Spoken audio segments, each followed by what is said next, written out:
A semicolon is used when an author could have chosen to end their sentence, but chose not to.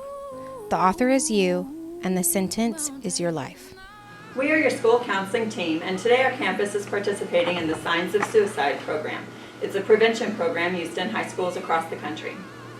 Our goal today is to help you recognize the symptoms of depression and/or suicide in yourselves, your friends, or your loved ones. The purpose of this program is not to tell whether or not you are suffering from depression, but to identify how to help others that are struggling. Depression and suicide are serious issues among young people. Teens are more likely to confide in each other than an adult. The SOS Prevention Program teaches teens to use the ACT technique to help each other, acknowledge, care, and tell. At the end of this presentation, we'll ask each of you to fill out a response card, whether you need support or not, and place it in an envelope to be viewed only by our counseling team. We will be available at the Counselor's Corner table across from the cafeteria today during all lunches. Please feel free to stop by and say hello or let us know that you need support. You feel like dying.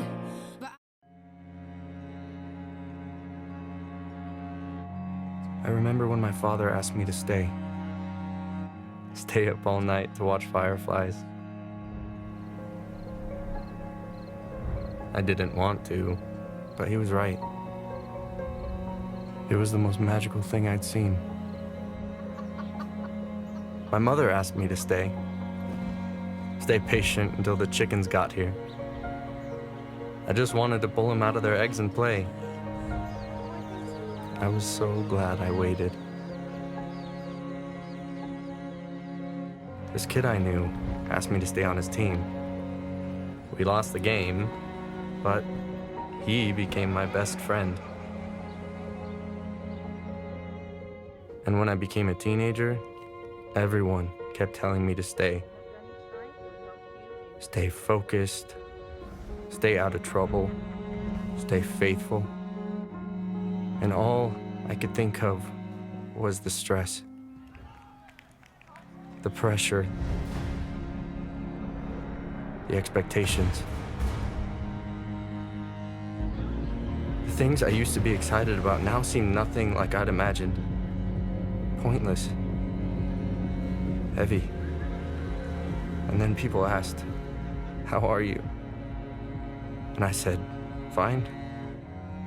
And people said, "Is there anything I can do for you?" And I said, "No." I tried to smile and hide my darkness.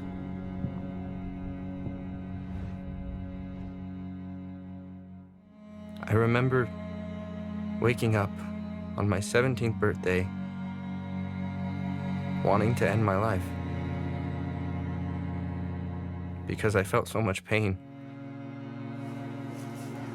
because I felt nothing. So I decided to tell others how I feel.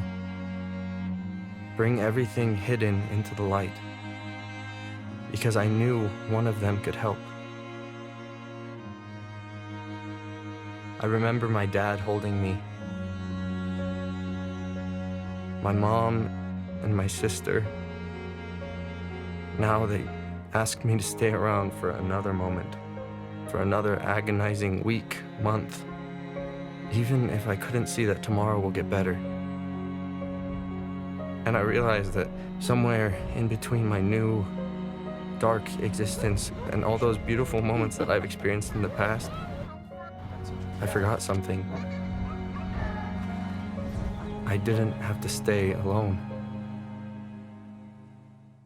The pain doesn't fully go away. It still takes many endless conversations, therapy, prayers, medication. But as time goes on, I choose to stay hopeful. I choose to stay, to experience small, simple things I love, to see new places, meet new people, to discover who I am, to be surprised, to be loved. You can choose to stay too.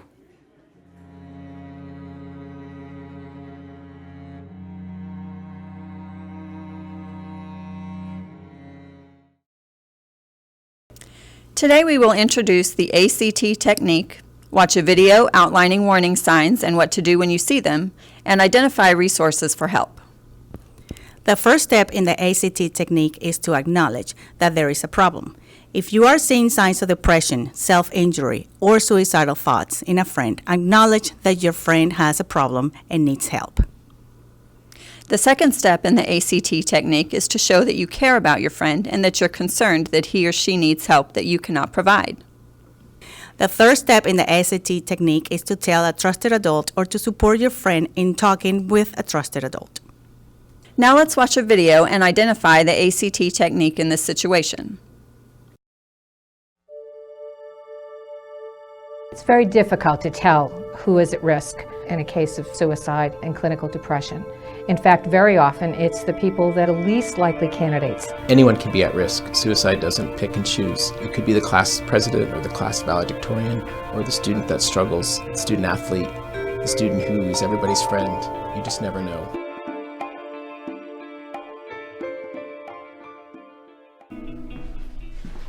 Laura. Hey. What's up, sis? What's going on? I miss Alex so much. I can't believe we're not together anymore. Oh, please, you'll get over it. You'll find someone else.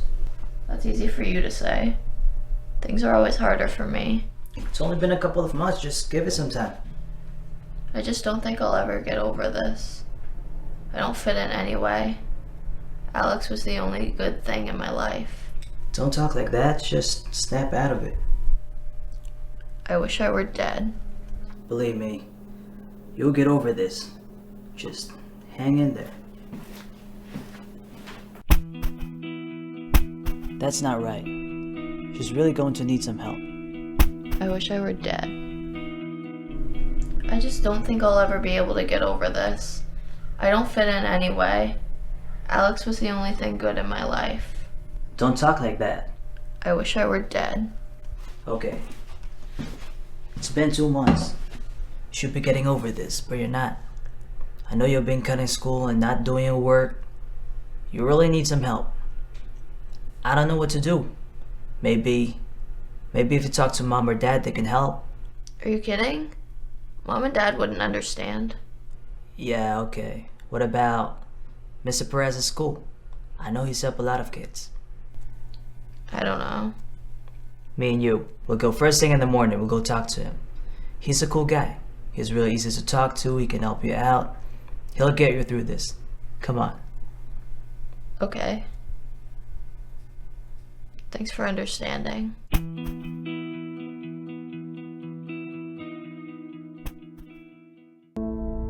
I grew up with my mom. My dad and her were divorced my entire life, and my dad was always overseas, so I hardly ever saw him. My mom was very depressed, and it got worse as time progressed. And so I stayed with my mom until she decided that she wanted to leave, kind of peace out. Her mother got in contact with me and she said, "I can't handle her anymore. Would you please take her?" And it really hurt that she was the one that ended up leaving me. So I had to go live with my dad, and it was a huge change. He's a Marine Corps colonel, so we butted heads a lot. When my daughter came to live with me, the first thing I did is I got her some counseling. It became apparent that she had some real issues. I just got really, really depressed. I just went on a downward spiral. It got to the point where I was coming to school drunk. I just tried to do as much as I could to block out the pain. Other than drugs, I shoplifted. I was really promiscuous. There was quite a stretch there where she was doing just about everything wrong that she could. And then in February, I got suspended for bringing alcohol to school. I was dying. I was so close to just destroying everything that people had fought to provide for me. All the people in my life, they kept trying to break through to me, and I just wouldn't listen. And when I finally stopped and listened, that's when it really made a difference. They cut me a deal and they said if you do 25 hours of community service and you go to regular AA meetings, then you can come back in the fall. And I ended up making honor roll. So I'm graduating early, I'm applying to college. If I could go through what I've gone through and come back from it, anyone can. It's like a huge turnaround, and I don't even know that person anymore who I used to be. It's not like I'm happy all the time, but it's like I know how to deal with problems now. And I know that, I'm worth being happy.